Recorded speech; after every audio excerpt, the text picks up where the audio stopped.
வணக்கம். அம்மா இன்னைக்கு மீன் குழம்பு வைக்க போகிறேன். வவ்வால் மீன் அது வறுத்துட்டோம். குழம்பு மட்டும் வைக்க போகிறேன்.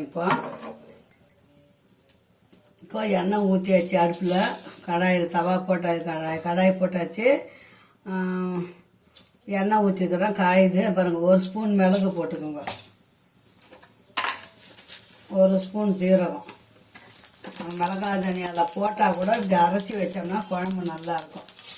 1 கட்டி பூண்டு, இது வரலாம். 1 கட்டி பூண்டு, கருவேப்பிலை,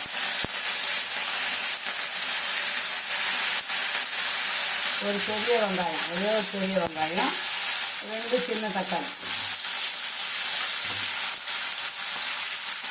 இதில் தான் அதுக்கு மசாலா அரைச்சி ஊற்றுவீங்க. மசாலா கருவேப்பிலை நல்லா ஒரு பொடி போட்டுக்கோங்க.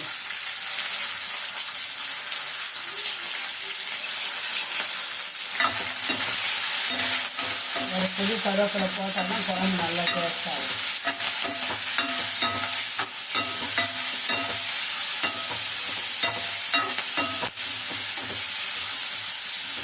இதை வதக்கிட்டு நம்ம ஆற வச்சு மிக்சியில் அரைச்சிக்கலாம். ஒரு தக்காளி சைஸுக்கு புளியை ஊற வச்சுக்கோங்க. புளியை கரைச்சிக்கோங்க. ரொம்ப சிம்பிள். 5 நிமிஷத்தில் வைக்க வேண்டியதுதான் குழம்பு.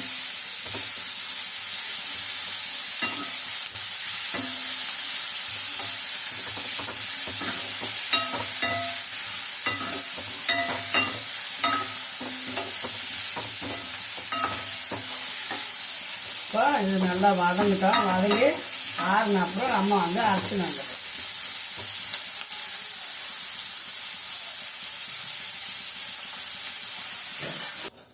இப்போ வதக்கின மசாலா ஆறி போச்சு. இதை அம்மா போய் அரைச்சிட்டு வந்துடுறேன். அரைச்சிட்டோம்னா குழம்பு தாளிச்சிடலாம் ஈஸியாக. இப்போ மீன் குழம்புக்கு நல்லெண்ணெய் ஊற்றிருக்கிறேன். நல்லெண்ணெய் நல்லா காயிட்டோம். காஞ்சதுக்கு நல்லெண்ணெயில் வச்சா குழம்பு இன்னும் டேஸ்ட்டாக இருக்கும். கொஞ்சம் வடவம் போட்டுக்கலாம். வடவம் எப்போவுமே நான் மீன் குழம்புக்கு வடவம் கண்டிஷனாக போடுவேன். அதுலேயும் வெந்தயம் போட்டிருக்கோம். அது 2 வெந்தயம் போடுங்க. தாளிக்கும் போது அந்த வாசனை தான் நமக்கு நல்லா டேஸ்ட்டாக இருக்கும். கடுகு போட்டுங்க. அவ்வளோதான்.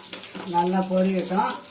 பொரிஞ்சதாக 10 நாட்டு வெங்காயம் அரிஞ்சு வச்சுங்க. சின்ன வெங்காயம் அதுதான் அதில் போடணும். வாயே மூட மாட்டான் பையன். இது இந்த வெங்காயத்தை இதில் போடுவோம்.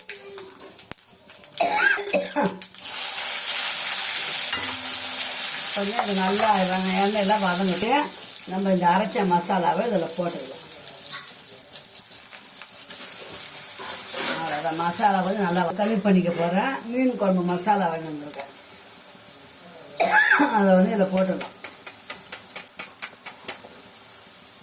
போட்டுட்டு கொஞ்சம் மஞ்சள் பொடி கொஞ்சம் போட்டுடலாம்னா, காரம் பத்தலைன்னா மிளகாத்தூள் போட்டுடலாம். அவ்வளோதான். குழம்புக்கு தகுந்த உப்பு போட்டுக்கலாம். பத்தலைன்னா அப்புறமா போட்டுக்கலாம்.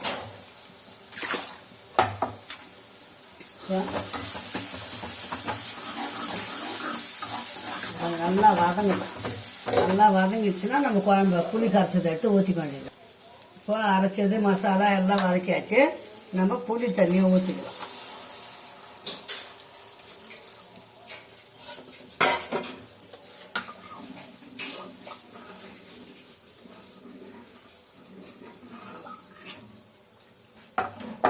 கொஞ்சம் தண்ணியாக தான் கரைச்சேன். ஏன்னா நம்ம அரைச்சிருக்கிறோம்ல மசாலா, அது திக்னஸ் கொடுக்கும். அதனால தான் கொஞ்சம் புளி கொஞ்சம் தண்ணியாக தான் கரைச்சிக்கணும். இப்போ நம்ம காரம் உப்பெல்லாம் பார்த்துக்கின்னு மறுபடியும் மிளகாத்தூள் வேணும்னா போட்டுக்கலாம். உப்பு பத்தலை, உப்பு கொஞ்சம் போட்டுக்கலாம். மிளகாத்தூளும் கொஞ்சம் போட்டுக்கலாம். காரம் கொஞ்சம் கம்மியாக தான் இருக்குது. 2 சின்ன ஸ்பூனில் 2 ஸ்பூன் போட்டுக்கிறேன். குழம்பு கொதிக்கிட்டோம். கொதிச்சாதான் அது டேஸ்ட்டு வரும். மீன் மசாலா வேறு போட்டிருக்கோம் இல்லைங்களா, மீன் குழம்பு மசாலா. அதனால் இன்னும் கொஞ்சம் டேஸ்ட்டாக இருக்கும்.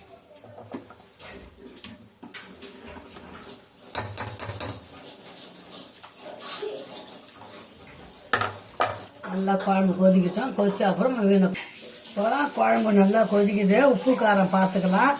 பார்த்துக்கினா அதுக்கப்புறம் மீன் போடலாம்.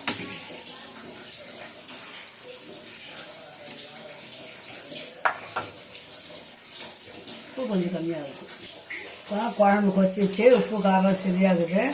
அந்த தலையை ஃபஸ்ட்டு போட்டுக்குவோம். தலை கொஞ்சம் லேட்டாக வேகும் இல்லைங்களா. தலை வால் ஒரு கொதி நல்லா கொதிச்சதும் இறக்க வேண்டியது.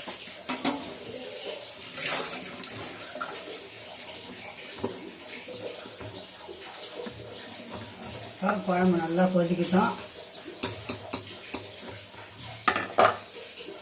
நல்லா குழம்பு கொதிக்கணும் பிள்ளைங்களா. மீன் போட்டாச்சு. ஒரு நல்ல ஒரு கொதி கொச்சோன்னா நம்ம சைடில் தட்டு போட்டு மூடிடலாம். இப்போ மீன் போட்டாச்சு, நல்லா கொச்சிச்சு, அவ்வளோதான். மீன் குழம்பு பாருங்கள் சூப்பராக பாருங்க.